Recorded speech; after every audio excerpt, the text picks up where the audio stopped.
Good morning students. आज हम आपकी जो बुक है स्टैटिस्टिक्स एंड इकोनॉमिक्स अर्थशास्त्र में सांख्यिकी उसका जो चैप्टर 6 है वो कर रहे थे। अभी तक हमने इस चैप्टर में range, quartile deviation, mean deviation, standard deviation कर लिए हैं। अब हम जो आपका जो लेफ्ट आउट टॉपिक है इस चैप्टर का वो दो टॉपिक्स बचे हैं, coefficient of variance and Lorenz का। तो आज सबसे पहले हम देख लेते हैं कोएफिशिएंट ऑफ वेरिएंस।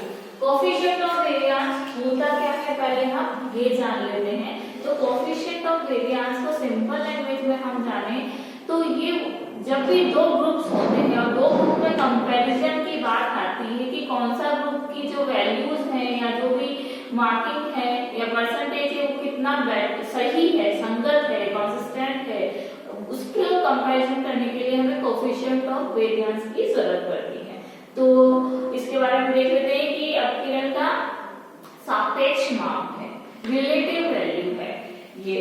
और इसका जो प्रयोग सबसे पहले कार्ल पियर्सन ने किया था। किसने किया था? Karl Pearson. इसीलिए इसे कार्ल पियर्सन का विचलन गुणांक भी कहते हैं, coefficient of variance by Karl Pearson, इस नाम से भी जाना जाता है।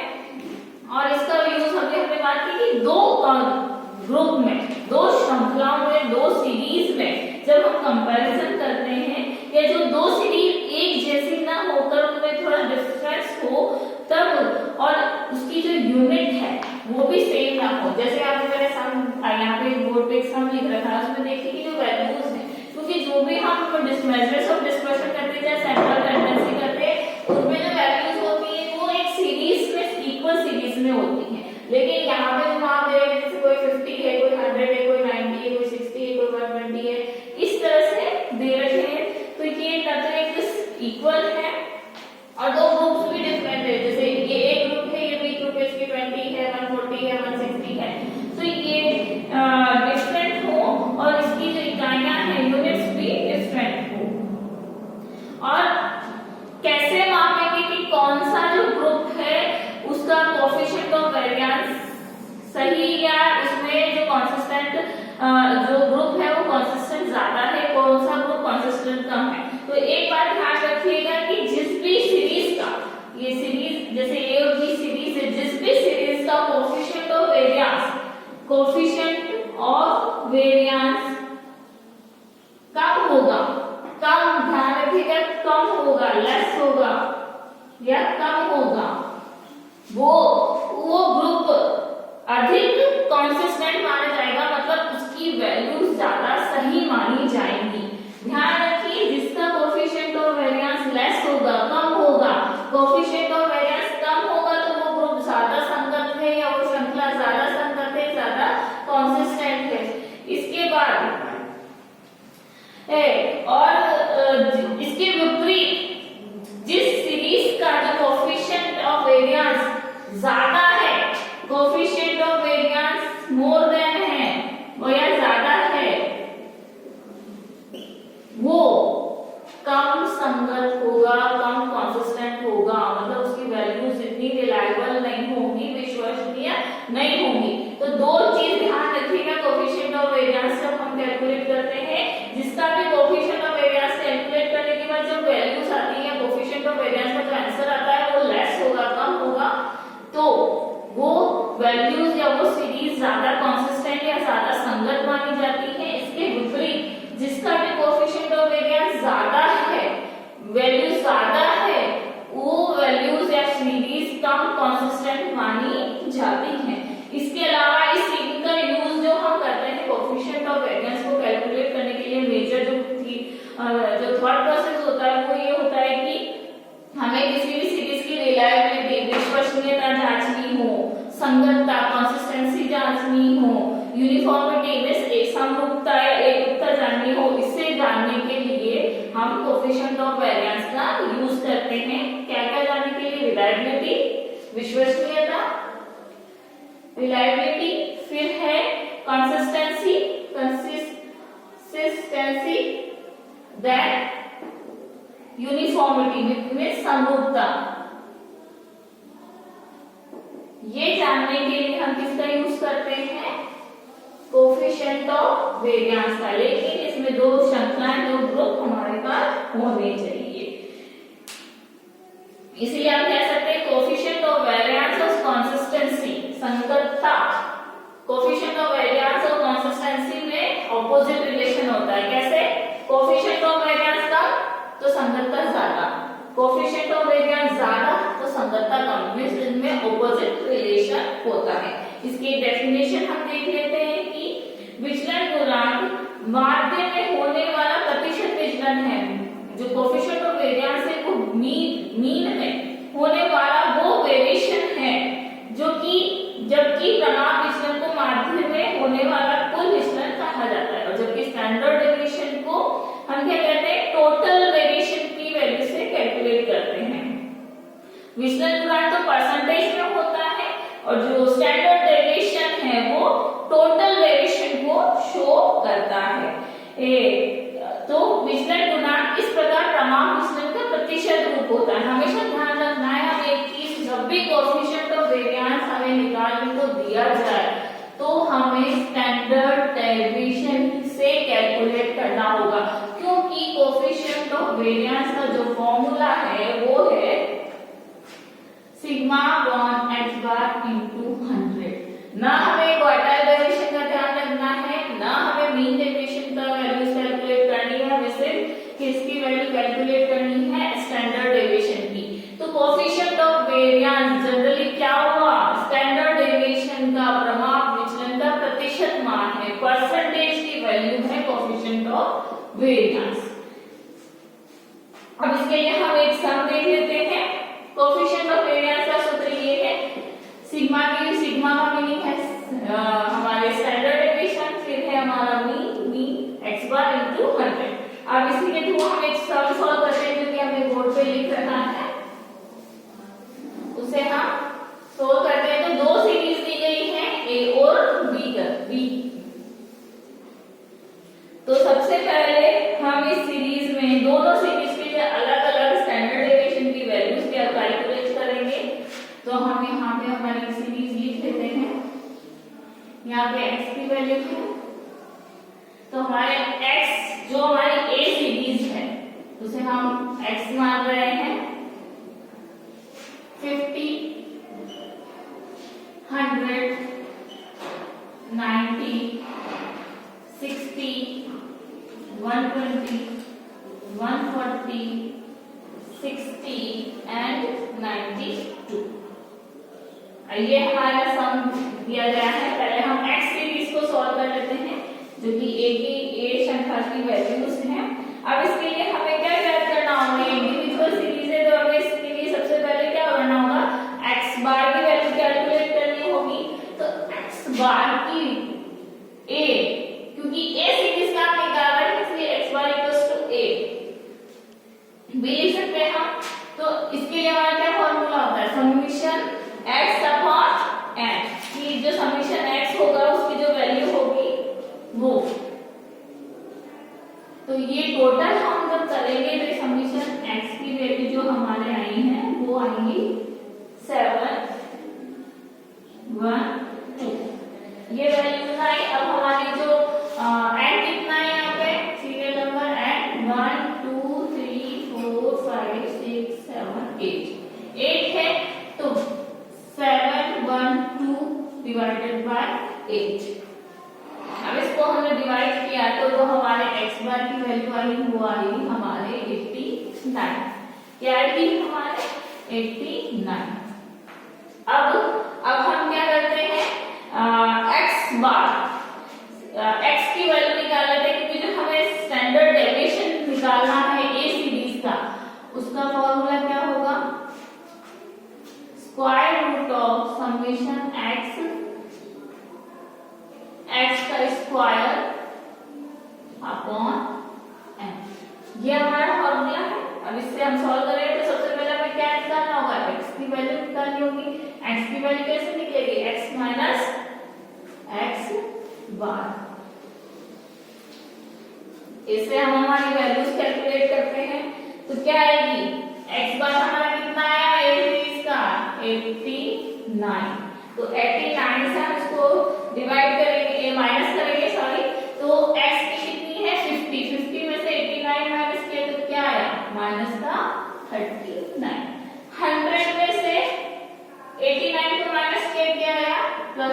11। 19 में से 89 को माइनस किया तो क्या आया प्लस का 1। 60 में से 89 को माइनस किया तो क्या आया माइनस का 29। 120 में से 89 माइनस किया तो आया प्लस का 31। 140 में से 89 को माइनस किया तो प्लस का 51। 16 में से 89 को माइनस किया तो आया माइनस का 29। और 92 में से 89 को माइनस किया तो आया प्लस का 3। अब हमें x को आगे लाना है, हमें किसका टोटल चाहिए x स्क्वायर। तब हम इसका x स्क्वायर कर देंगे। मैं यहाँ पे थोड़े कॉलम छोटे बना रही हूँ क्योंकि बोर्ड में हमारे पास थोड़ा स्पेस कम है।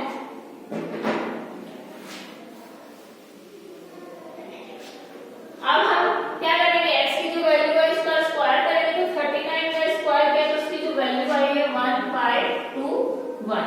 11 का हमने स्क्वायर किया तो वो आएगा 121। 1 का स्क्वायर किया 1। 29 का जब हम स्क्वायर करेंगे तो आएगा 841। क्योंकि स्क्वायर में माइनस इनटू माइनस क्या होता है प्लस हो जाता है तो यहाँ पे हम साइन जो है मल्टीप्लाई हो जाते हैं। 31 का स्क्वायर किया तो वो आया 961। 51 का हमने स्क्वायर किया तो वो आया 2601। 29 का स्क्वायर किया तो आया 841 और 3 का स्क्वायर किया तो आया 9। अब हम इसकी टोटल करने में लिखते हो क्योंकि हमें इसका समीशन टोटल चाहिए। Summation x square equals to इसकी जो टोटल आएगी इन सबको ऐड करने के बाद आएगी 689 ये इसकी टोटल है। तो अब हम सिग्मा ए इसलिए लिख रखा है क्योंकि हम ए सीरीज ए जो ग्रुप बना था श्रृंखला थी उसकी हम वैल्यूज कैलकुलेट कर रहे हैं। तो अब हम इसका सिग्मा का इसकी वैल्यूज निकालते हैं जो आएंगी हमारी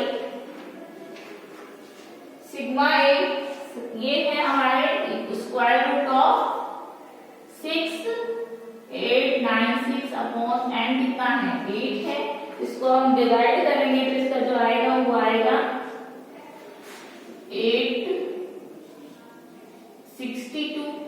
अब 862 का स्क्वायर रूट निकाला तो उसका जो आंसर आएगा वो आएगा हमारे 29.36। ये इसका क्या आया सिग्मा ए सीरीज का जो हमने वैल्यू निकाली वो आई हमारे इसका जो आंसर आया सिग्मा का स्टैंडर्ड डेविएशन का प्रमाण विचलन का वो आया 29.36। अब हमारे पास क्या हमने ए का निकाल लिया। अब हम कोएफिशिएंट ऑफ वेरिएंस दोनों सीरीज का बाद में निकालेंगे। तब हम जो हमारी दूसरी सीरीज है बी सीरीज उसे हम y से शो करते हैं। किससे शो करेंगे y से। तो हम वैल्यूज लिख लेते हैं इसकी 20 140 160 100 फिर से 100 40 120 एंड 80। सेम प्रोसेस है। अब हम क्या निकालेंगे y बार क्योंकि हमें से y सीरीज वाली निकाल हम माध्य ही रहे हैं समांतर माध्य निकाल रहे हैं नहीं कैलकुलेट कर रहे हैं क्योंकि सीरीज दूसरी ओर से हमने y से डिनोट किया तो इसे हम क्या दे रहे हैं y बार। अब y बार की जो वैल्यूज हैं वो हम कैसे निकालेंगे समीशन y अपॉन n। तो समीशन y कितना आएगा हमारा इसके हम टोटल कर लेते हैं। इसकी जब हम टोटल करेंगे तो जो हमारे वैल्यूज हैं वो है 760। क्या है 760 को हम n कितना है तो हमारा 8 ही है 8 से डिवाइड कर देंगे। तब हम इसको डिवाइड करेंगे तो जो हमारा आंसर आएगा वो आएगा 95। तो y बार कितना आया हमारा 95। अब हमें क्या निकालना है सिग्मा b निकालना है प्रमाण विचलन b सीरीज का निकालना। तो सेम फॉर्मूला रहेगा बस यहाँ पे क्या हो जाएगा समीशन y का स्क्वायर अपॉन n। अब इसकी वैल्यूज हम कैलकुलेट करते हैं तो इसके लिए सबसे पहले हमें क्या निकालना होगा y निकालना होगा जो लिख देगा y माइनस y बार से, ये निकालेंगे। तो y माइनस y बार हम कैलकुलेट करते हैं, तो स्मॉल जो y आएगा वो, अब हमें 20 में से y बार कितना है हमारा यहाँ पे, y हमारा 95, तो 20 में से 95 को माइनस किया तो आया माइनस का 75। 140 में से हमने 95 को माइनस किया तो आया हमारा प्लस का 45। 160 में से 95 को माइनस किया तो आया हमारा प्लस का 65। 100 में से 95 को किया प्लस का 5, 100 में से 95 को किया 5 प्लस का 5, 40 में से 95 को माइनस किया हमारा आएगा माइनस का 55। 120 में से 95 को माइनस किया तो आएगा माइनस प्लस का 25। 80 में से 95 को माइनस किया तो आएगा माइनस का 15। ये आ गया। अब हमें क्या चाहिए, y स्क्वायर, तो हम y का क्या करेंगे, स्क्वायर कर लेंगे। तो y का स्क्वायर अब हम करते हैं, तो 75 का माइनस 75 को हम स्क्वायर करें तो उसकी वैल्यूज आएंगी 5 6 2 5। 45 का हम स्क्वायर करेंगे तो उसकी वैल्यूज आएंगी 2025। 65 का स्क्वायर करेंगे तो वो आएगी 4225। 5 का करेंगे 25, 5 का भी 25। 55 का हम स्क्वायर करेंगे तो आएगा 3025। 25 का स्क्वायर करेंगे तो वो आएगा 625। 15 का स्क्वायर करेंगे तो वो आएगा 225। अब हमें सिग्मा में वैल्यू चेक करनी है, तो इसके लिए क्या चाहिए, हमें इसका समेशन y स्क्वायर, तो वो हमने यहाँ करेंगे तो वो कितना आएगा हमारा 15800, इसकी टोटल आ गई। अब हम इसे डिवाइड करते हैं। अब समेशन y स्क्वायर में हमें वैल्यू पुट करें तो कितनी है हमारी, स्क्वायर रूट ऑफ 15800 अपॉन 8, तो इसका जो आंसर आएगा वो आएगा स्क्वायर रूट ऑफ 1975, तो ये हमारा जो आंसर आएगा वो आएगा 44.44, ये इसकी वैल्यू आएंगी। अब हमने स्टैंडर्ड डेविएशन ए सीरीज का भी निकाल लिया, बी सीरीज का भी निकाल लिया, हमें क्या निकालना है, कोएफिशिएंट ऑफ वेरिएंस दोनों सीरीज का। तो कोएफिशिएंट ऑफ वेरिएंस हम निकालेंगे सबसे पहले। इस कोएफिशिएंट ऑफ वेरिएंस को शॉर्ट फॉर्म में सीवी भी लिखते हैं हम। सीवी ए सीरीज का निकालेंगे, दोनों सीरीज का अलग अलग निकलेगा, तो सबसे पहले ए सीरीज का निकालेंगे और इसके लिए जो फॉर्मूला वो है सिग्मा, क्योंकि ए सीरीज है इसलिए हमने यहाँ पे लिखा है सिग्मा ए अपॉन एक्स बार इंटू 100, तो हम वैल्यूज निकालेंगे। अब सिग्मा की वैल्यू कितनी थी ए सीरीज में हमारी 29.36 और एक्स बार कितना आया था उसका 89 इंटू 100। जब हम इसको कैलकुलेट करेंगे तो जो हमारा टोटल परसेंटेज आएगा वो आएगा 39%, सॉरी 33% आएगा, 33%, ये इसका परसेंटेज आया। अब हम coefficient of variance B series का निकालेंगे, बी सीरीज का निकालेंगे तो वही वैल्यू है सिग्मा बी की वैल्यू। अब एक्स बार है, क्योंकि हमने वाई बार की वैल्यू कैलकुलेट करी थी, तो या तो आप एक्स बार बी भी कर सकते हैं या वाई बार भी लिख सकते हैं, या एक्स बार बी इंटू 100। अब इसको हम कैलकुलेट एक्स बार बी की वैल्यू, सॉरी सिग्मा बी की जो वैल्यू थी वो क्या थी हमारी 44.44, और उसको हम डिवाइड करेंगे, जो हमारा वाई बार आया था उसकी वैल्यू कितनी थी 95 इंटू 100। अब इसे हम जब डिवाइड करेंगे तो जो हमारा आंसर आएगा 46.78%। अब हमें यहाँ पे बच्चे क्या किया, दोनों का coefficient of variance A series का और बी सीरीज का निकालना है। तो हमने क्या बात करी थी कि जो भी कोएफिशिएंट ऑफ वेरिएंस जिस भी श्रृंखला का कम होगा वो ज्यादा कंसिस्टेंट होगी, और जिस भी श्रृंखला का कोएफिशिएंट ऑफ वेरिएंस ज्यादा होगा वो कम संगत होगी। तो यहाँ पे हमारे coefficient of variance A series का कम है और बी सीरीज का ज्यादा है ए से। तो ज्यादा कंसिस्टेंट सीरीज कौन सी होगी, संगतपूर्ण सीरीज कौन सी होगी, ए सीरीज वाला जो भी कोएफिशिएंट ऑफ वेरिएंस है वो ज्यादा संगत होगा, क्योंकि इसकी जो वैल्यूज आई है कोएफिशिएंट ऑफ वेरिएंस की वो कम है।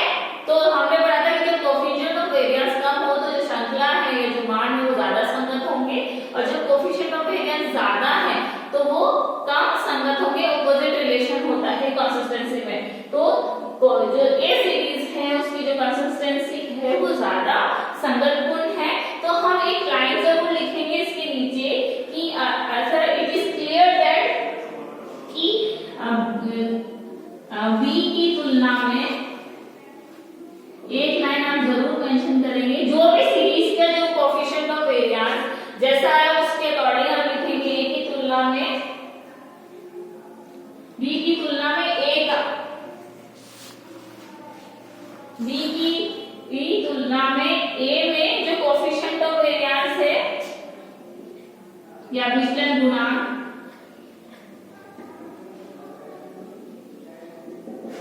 ए में विचलन गुणांक कम है, ए में कम आया ना कोएफिशिएंट ऑफ वेरिएंस, तो जो हमारा जो सीरीज है वो जो वैल्यूज हैं वो किसकी संगत होंगी, इसीलिए ए जो है वो अधिक संगतपूर्ण है। ये लाइन अगर कोएफिशिएंट ऑफ वेरिएंस से कंपैरिजन की बात आती है तो आप इसे मेंशन जरूर करेंगे कि कौन सी सीरीज ज्यादा कंसिस्टेंट है। और जो इंग्लिश में लिखने वाले हैं that the coefficient of variance is comparatively better than B series, better of A series. It's that's why the values of A is more consistent. I hope आपको कोएफिशिएंट ऑफ वेरिएंस कैलकुलेट करना आ गया।